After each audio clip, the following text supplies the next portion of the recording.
and backing the Labor Party at the next election. Stuart Nash. Thank you very much, Mr. Speaker. We've just had a Minister of the Crown stand up and say that the national government focused on growth. The only real plan that the national government has put forward is to sell state assets. Is to sell state assets. Now, is selling state assets a plan for growth? It absolutely is not whatsoever. The Minister stood up and said that they are focused on developing infrastructure.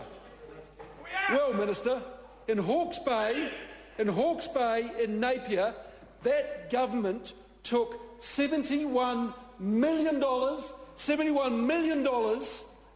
out of the roading budget that was earmarked for Hawke's Bay. The provinces have gone backwards under that government, and they have the nerve to stand up and say they're concentrating on infrastructure. Well, I challenge that Minister to have a public meeting in Napier and tell them they're taking $71 million out of the budget of the people of Hawke's Bay is good for growth. And then the Minister said they're concentrating on research and development. Labor put in an R&D tax credit. The Minister of Revenue and their own government voted against removing the R&D tax credit. The Treasury gave them advice not to remove the R&D tax credit, and they did.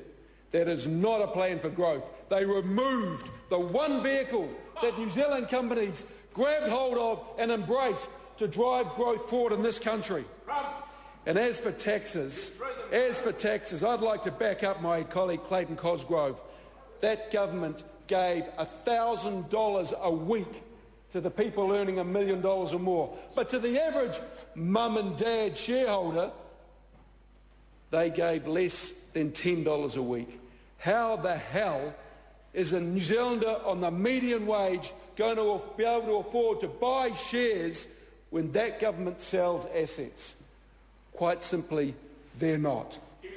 Mr. Speaker, if there's one thing, KiwiSaver, that's the answer. Who put KiwiSaver in place?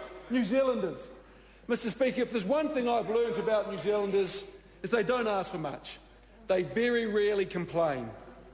But what they don't like, in fact, what New Zealanders really hate, is a feeling that they're getting ripped off, that they're not being treated fairly, that they're being taken advantage of. New Zealanders hate this.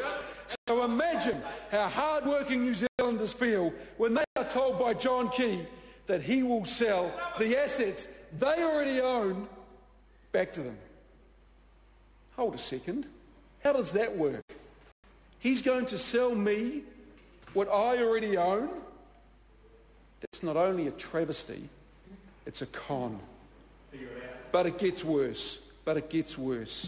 Selling assets that New Zealanders have built up over generations through blood, sweat, and their taxes of our forebears.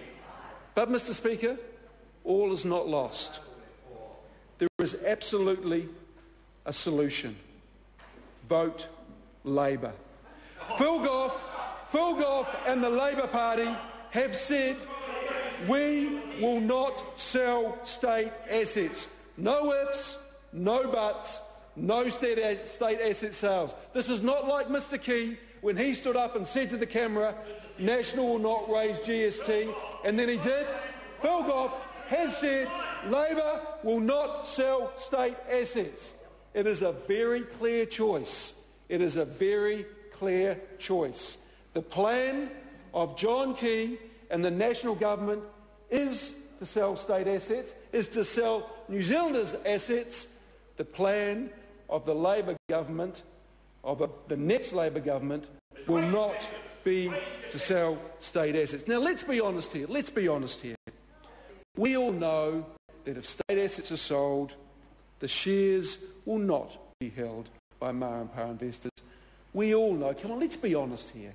The vast majority of these shares are going to go to overseas investors. They'll be sold to foreigners.